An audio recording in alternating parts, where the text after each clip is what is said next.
Marie Osmond has been famous for most of her life. She sang with her famous family and became well known on TV. It seemed like she had everything perfect. But behind her smiles and songs, she was dealing with really hard things that no one knew about. Heartbreak, secret fights, and sad things happened that shaped her life in ways fans never imagined. And now at 65 years old, her life looks totally different from the fancy past we used to know. Let's take a look at her life then and now, Marie Osmond's childhood, and how she became famous. Her real name was Olive Marie Osmond, and she was born on October 13, 1959, in a place called Ogden, Utah. She was the eighth kid out of 9 children and the only girl in the big Osmond family. Her parents, Olive May and George Verl Osmond, raised all their kids to be part of a church called the Church of Jesus Christ of Latter-day Saints. 2 of her brothers, Verl and Tom, couldn't hear because they were born deaf. But her other brothers started singing together early on like a group that sings in barbershops. People really liked their singing, and they got to be on a TV show called The Andy Williams Show in the 1960s. Because they did so well, the whole family moved to Los Angeles, where music and TV became the biggest part of their lives. Marie was only 4 years old when she first appeared on TV on The Andy Williams Show in 1964. While most little girls her age were playing with toys and going to school, Marie's life was all about show business. She was usually at home with her mom and her younger brothers Verl, Tom, Donnie, and Jimmy. Out of all her brothers and sisters, she felt closest to Donnie. Marie once said, "Donnie and I were wild kids who played together and never let our mother rest." Those days when she was little weren't just about playing, though. Music was always part of what they did. Whether they were singing together, practicing instruments, or writing songs, Marie remembered it well years later. She said, "I never knew a day when I was a kid where music wasn't being played, practiced, written, or sung. Childhood should have been a time to have fun without worries." But Marie's life was really different. Her life was shaped by having to perform for people. She was pushed into being famous even before she started kindergarten, when most kids only worry about schoolwork or friends. Being famous so early changed her in ways that were both good and painful. Growing up with work and pressure. When Marie was just 3 years old, she performed for the first time with Andy Williams himself. She sang and danced with him on stage. And while most kids would be scared, Marie didn't really have a choice. It was the start of a career that would never slow down. After Andy Williams died in 2012, Marie looked back on that time and called him someone who helped guide her life. She praised him not only for helping her get better at singing, but also for giving her some of her best childhood memories. But behind all the bright lights, life wasn't as amazing as it looked. In her book called Might As Well Laugh About It Now, Marie admitted that her parents made sure all the Osmond kids had the best teachers and people to teach them how to dance that money could buy. Each kid had to learn how to play an instrument and then teach it to the other kids. Marie had to learn the marimba. She didn't want to play it, but that didn't matter. Her path was chosen for her. Looking back, Marie talked about how painful it was to grow up in such a demanding world. And while her brothers performed as the Osmonds and became famous, Marie had to deal with the pressure of trying to find her own place in music. What happened next would change her life forever. Being a teenage star and breaking into country music. By 1970, Marie's brothers had already formed a group called the Osmonds and were having hit songs one after another. The family saw how successful they were and thought Marie could have a solo career too. But instead of following her brothers into pop music, Marie decided to try country music instead. She explained that country music was the only type of music at that time that let women have both a career and a family. Even when she was still a preteen, she recorded a demo singing Dolly Parton's Coat of Many Colors. A man named Don Ovens from MGM Records heard the recording and was so impressed that he signed her to work with the Nashville part of the label. Marie was only 14 years old when her life completely changed. In 1973, she released her version of Paper Roses, and the song went to #1 on the Billboard Hot Country Songs chart. This made her the youngest female artist to ever get a #1 country song. More hit songs followed with singles like Meet Me in Montana, There's No Stopping Your Heart, and You're Still New to Me, all reaching the top of the charts. Along with her solo career, Marie teamed up with Donnie to create a variety show called Donnie and Marie. The show became really popular and was on TV through 1979, making the brother and sister duo into household names. But behind all the laughter, dance routines, and duets, Marie still carried the same pressures that had been weighing on her since she was little. Fame had given her everything, but it also demanded everything back. And as the 1980s came, her career and personal life faced new challenges, trying to reinvent herself, struggles, and later career. In the early 1980s, the Osmond family had money problems and lost a lot of their fortune. To help, Marie performed with her brothers and sisters, but she also tried to do things on her own. She started her own variety show called Marie, but it didn't last very long. She soon went back to her country music roots, signing with Capitol Records in 1985. It worked out well. She released an album called There's No Stopping Your Heart and got another round of #1 hits. By the 1990s, Marie had started doing other things besides music. She created her own line of collectible dolls, which became really popular, on a shopping network called QVC. She also got to perform on Broadway in The King and I in 1994. From 1998 to 2000, she got back together with Donnie for a network talk show, and she used that time to openly talk about one of her biggest struggles, feeling really sad after having babies, which is called postpartum depression. Her honesty led to her writing a book called Behind the Smile: My Journey Out of Postpartum Depression, where she shared her pain and how she got better. In later years, Marie took on more projects, from her radio show Marie and Friends in 2004 to appearing on Dancing with the Stars in 2007. In 2008, she and Donnie got back together again, this time for a show at the Flamingo Hotel in Las Vegas. Their act ran for more than 10 years until 2019, proving that fans still loved the brother and sister duo. Marie never stopped trying new things. She came back with solo albums like I Can Do This in 2010, Music is Medicine in 2016, and Unexpected in 2021. She even co-hosted The Talk between 2019 and 2020, and appeared in several Lifetime movies, including The Christmas Edition in 2020. From a little girl who sang on stage with Andy Williams to a country star, Broadway actress, doll designer, and TV host, Marie Osmond's journey has been long, difficult, and inspiring. Speaking of which, behind her smile, she was carrying a heavy secret. The secret struggle with eating problems. During the time when the Donnie and Marie show was really popular in the 1970s, she faced a lot of pressure about her weight. In an interview with Page 6, she remembered one moment that changed everything. She said a studio boss pulled her aside and told her, "You're embarrassing to your family. You're fat. 250 people were going to lose their jobs because you can't keep food out of your fat face." Words like that can break anyone, and for a teenage girl, it was really hurtful. In her book, Might As Well Laugh About It Now, Marie explained how this moment pushed her into unhealthy habits. She admitted that she would lie about eating breakfast and dinner, and for 4 days a week, she lived only on water mixed with lemon juice, cayenne pepper, and maple syrup. She said, "I still didn't think I was thin enough, even when I became too weak from hunger to do the dance numbers in the show." Her struggles didn't stop once the show ended. Worrying about how her body looked continued to follow her when she became an adult. When singer Karen Carpenter died in 1983, the world learned more about eating disorders. But for Marie, it was also a personal turning point. She realized that the way she treated herself was affecting her fans.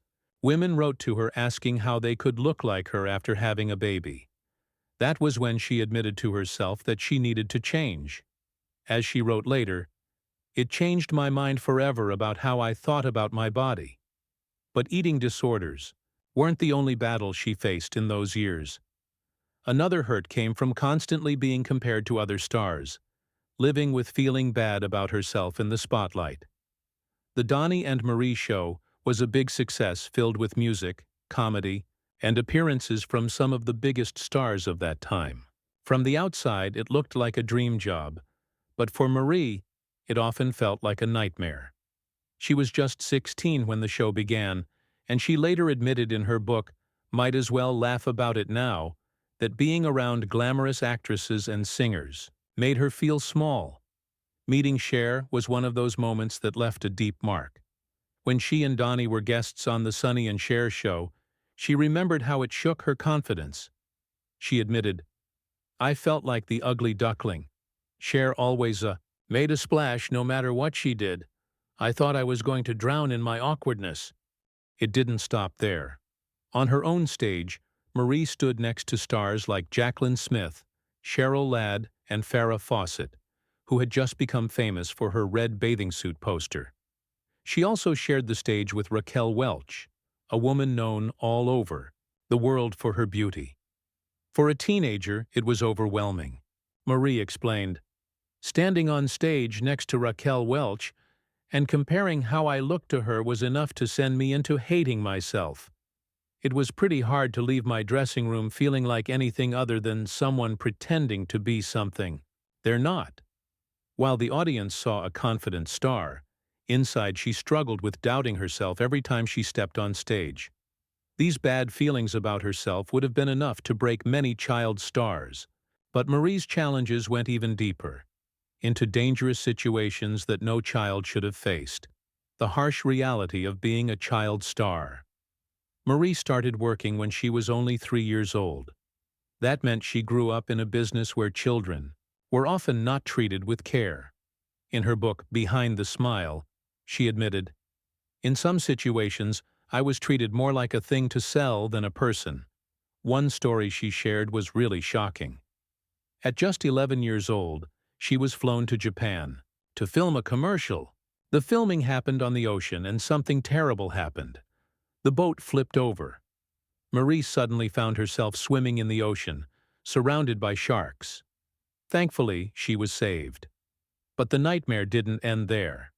Instead of being sent home, she was forced back to work to keep filming. By the end of the week, she didn't have enough water in her body, her skin was burned from the sun, and she was exhausted. This was just one example of how little protection child performers had at that time. She also talked about being bullied in recording studios, pressured to sing or perform without question, and having her opinions ignored. As she put it, "Over time, I grew to believe and accept that what I thought was the least important of everyone involved in almost every project." To make things worse, the people hired by her parents to manage their money did such a bad job that by the end of the 1970s, the family was almost broke. This happened while the Donnie and Marie show was still on TV, and Marie herself was working 80 hours a week as a teenager. When the show was canceled, she was just becoming an adult. But her life was already shaped by years of hard work, pressure, and scars that would take decades to heal. And those scars went even deeper, as Marie bravely told the world years later. Painful, secrets, and almost dying. In her book, Behind the Smile, Marie wrote words that shocked her fans. Bad treatment can happen in many ways. For her, the worst was the physical abuse she suffered as a child.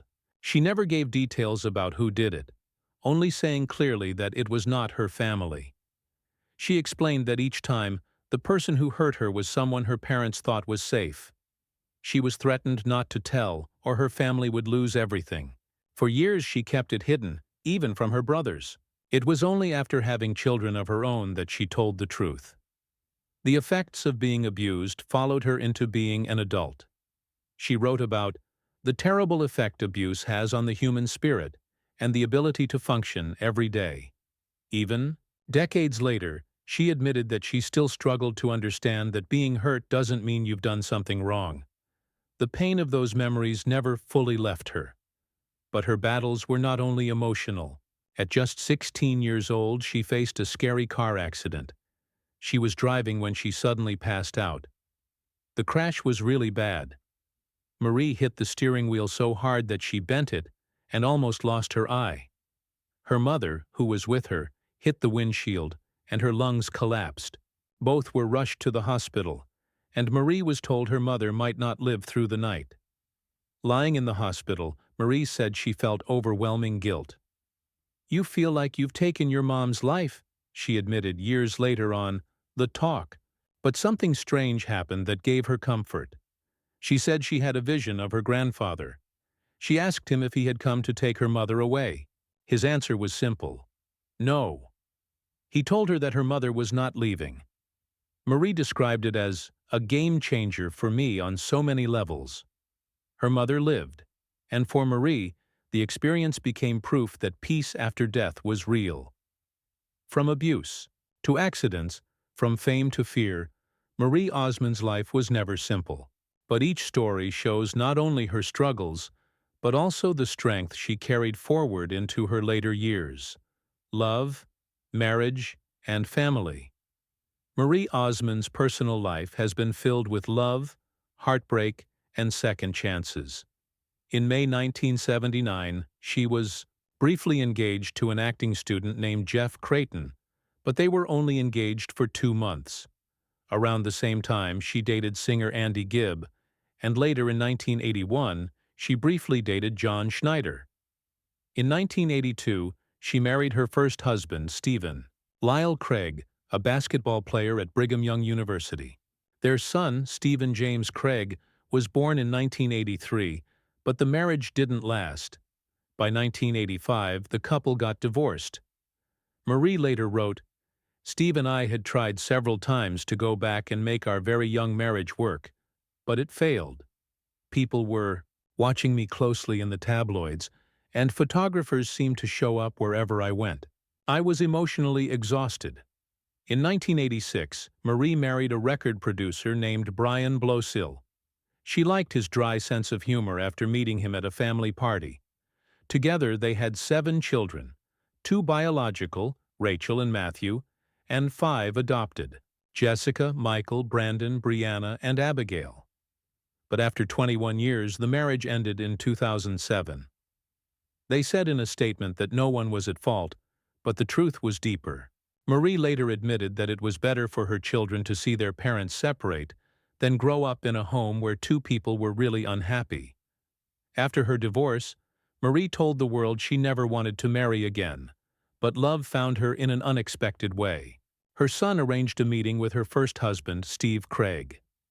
They started their relationship again, dated secretly for 2 years, and finally got married again in 2011.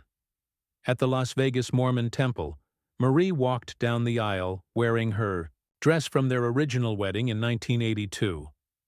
Later, she told People magazine, "The thing about getting married a second time is that you realize things you thought were so important aren't. I love being with my husband. He is the sweetest man I know. He lives to help others and really listens to what people need." But even as she found happiness again in love, tragedy hit her family in a way no mother ever wants to face: heartbreak and losing a son. In 2010, Marie Osmond's son, Michael, just 18 years old, killed himself. The news shocked her fans and left her family devastated. Over time, Marie opened up about what had happened. On The Talk, she said, "He was bullied really badly right up until the time that he killed himself because he was trying to stay sober. I have the text messages. They're horrible." She admitted she never confronted the bullies, but wished there were consequences for their cruelty. But the heartbreak didn't end there. Just a week after his funeral, Marie made the choice to go back to work. Many people attacked her for it, shaming her for not taking more time away. She explained that she did it for her other children. She wanted to show them that even in the darkest times, life had to go on. Years later, she still carried the weight of losing him. On CBS Sunday Morning, 9 years after Michael's death, she said, "You know, I don't think you're ever through it. I think God gives you breaks, and then all of a sudden it'll hit you like the day it happened. What you leave behind affects so many people." Those words showed how grief never really goes away. It changes, but it never leaves. Marie's life was already filled with struggles, but she was about to face another battle, one that affected not only her, but also her children, fighting sadness after having babies.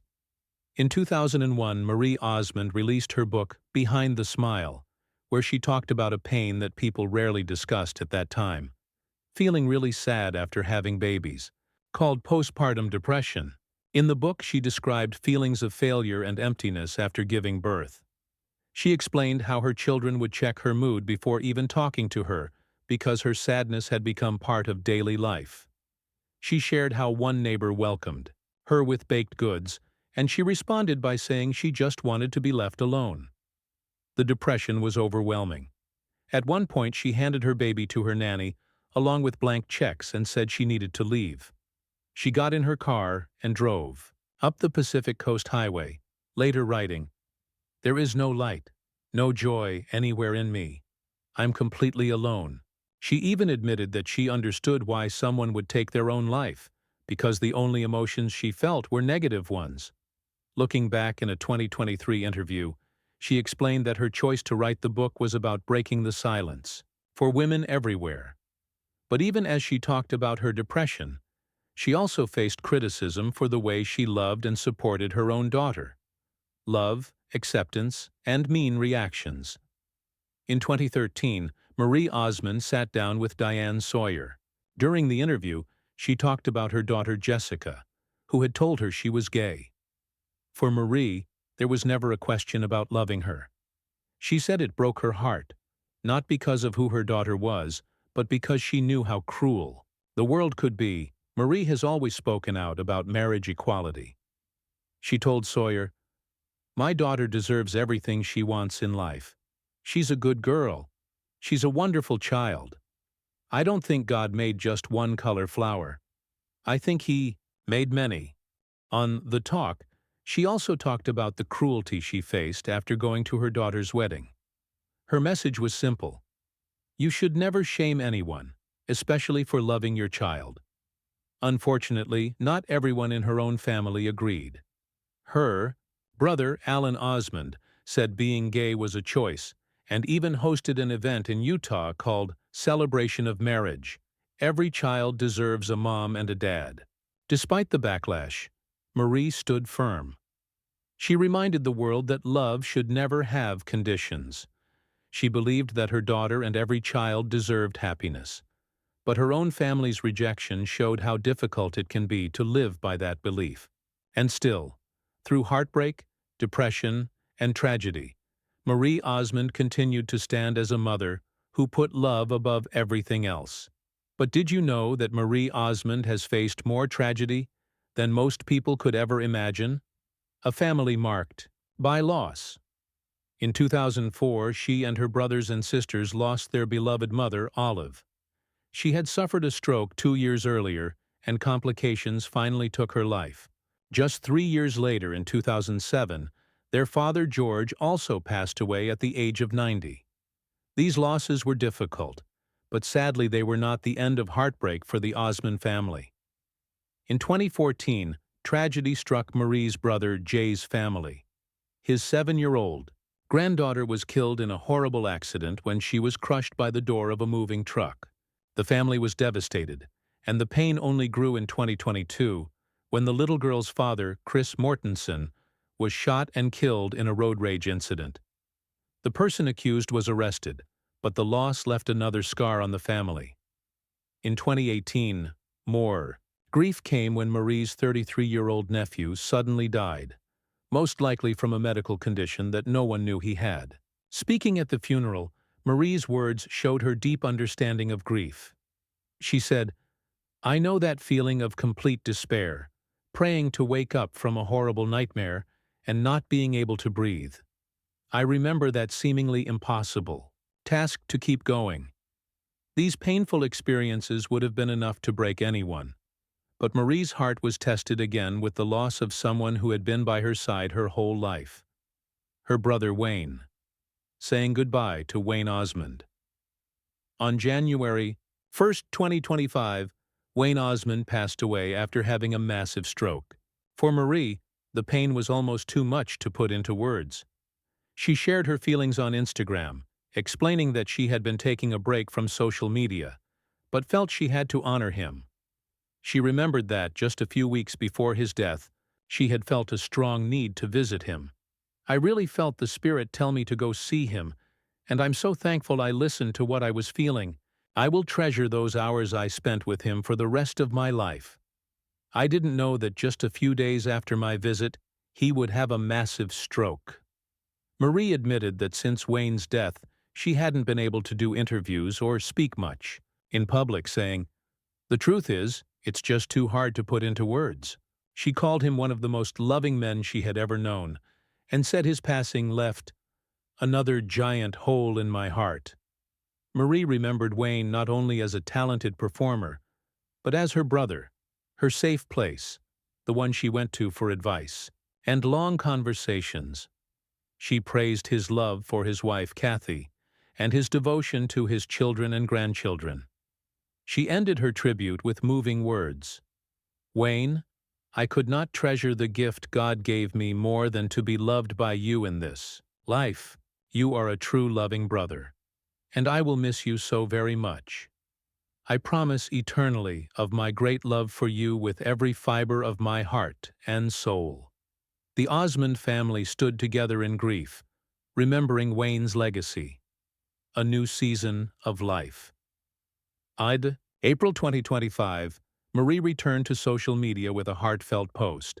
She admitted she had stepped away for a while to spend time with her family and follow what she felt was God's guidance.